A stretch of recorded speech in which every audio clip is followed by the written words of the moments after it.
আসসালামু আলাইকুম। এক্সপার্টি থেকে আমি একটা পজ সফটওয়্যার নিয়ে এসেছি। পজ সফটওয়্যারটা মূলত বেকারি শপের জন্য। বেকারি শপে আমাদের পজ সফটওয়্যারটা কেন ব্যবহার করবেন সেটা হচ্ছে স্টক এবং প্রোডাক্ট ম্যানেজমেন্টের জন্য। কত পিস থাকলো, কত পিস স্টকে আছে সেটা ম্যানেজ করা, এবং এক ক্লিকে আপনি এটা ট্র্যাক করতে পারবেন যে কোথায় কত পিস আছে।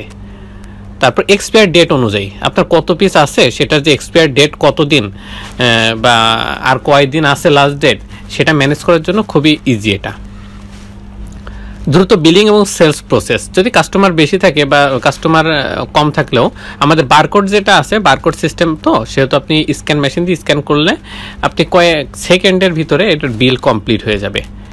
এতে সে যদি যদি জ্যামও থাকে না, অনেক ভিড়ও থাকে, তাহলেও বেশি সময় লাগবে না, কাস্টমারকে দ্রুত আপনি প্রসেস করে দিতে পারবেন। ড্রাফট সিস্টেম আছে, তারপরে কোটেশন সিস্টেম আছে, এগুলো দিয়ে ম্যানেজ করতে পারবেন। এখানে হচ্ছে স্টক কন্ট্রোল করা যাবে, যে প্রোডাক্ট যেরকম হচ্ছে রিটার্নের ক্ষেত্রে অনেক সময় প্রোডাক্ট নষ্ট হয় বা ফেলে দিতে হয়, তার রেকর্ড তো আপনার রাখতে হবে।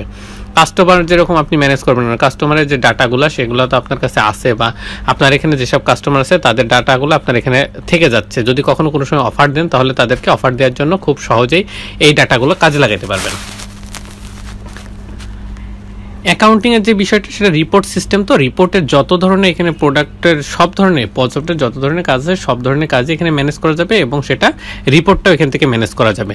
তো প্রতিদিন কত টাকার বিক্রি হলো, লাভ লোকসান কি, রিপোর্ট এক ক্লিকে সব দেখতে পারবেন। এরকম অনেকগুলো রিপোর্ট আছে। আর এটা যেহেতু মাল্টি ব্রাঞ্চ সাপোর্ট করে, এই মাল্টি ব্রাঞ্চ সাপোর্ট করার কারণে এটা খুবই বেশি জনপ্রিয়। কারণ হচ্ছে আপনার একাধিক থাকতে পারে, শপ থাকতে পারে, সেহেতু যদি একাধিক শপ থাকে তাহলে আলাদা আলাদা সফটওয়্যার ম্যানেজ করতে হয়।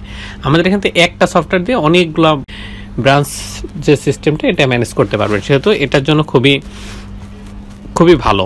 কারণ আপনি এখন একটা শপ আছে, অনেকের কয়দিন পরে বাড়তেই পারে, এটা কম বেশি হইতেই পারে, সেক্ষেত্রে আপনি এটা নেওয়াই সবচেয়ে বেটার। এখন আমরা যদি আপনাদেরকে এতক্ষণ ওভারভিউ বললাম, এখন যদি আমরা পজ সফটওয়্যার বিষয়ে কিছু বলি, এটা আপনাদের যেটা দেখতে পাচ্ছেন এটা হচ্ছে আমাদের পজ সফটওয়্যারের ড্যাশবোর্ড। ড্যাশবোর্ডের টোটাল সেলটা দেখতে পাচ্ছেন, net, invoice due, total sales, return, purchase due, total purchase, return, expense একদম সামনে। এখানে আমাদের মাল্টি ব্রাঞ্চ যতগুলো ব্রাঞ্চ আছে সব এখানে শো হবে, এবং যদি আমি কোনো ব্রাঞ্চ ওয়াইজ কোনো ডেট ফিল্টার দিয়ে দেখতে চাই তাহলে কি করব, এই যে দেখলাম একই বছরের যেটা সেই ডাটাগুলো আমরা এখানে দেখতে পাচ্ছি, কত টাকা সেল হয়েছে, পারচেস হয়েছে, নিট, লাভ, বা এরকম অনেক কিছু আছে। এবং এখানে ফিনান্সিয়াল কিছু গ্রাফ দেওয়া আছে, গ্রাফগুলো এখান থেকে ম্যানেজ করবেন, বা এখান থেকে দেখা যাবে আসলে কত উঠতেছে কি নামতেছে, সেলটা ভালো না সেলটা খারাপ। তারপর ইউজার ম্যানেজমেন্টের ক্ষেত্রে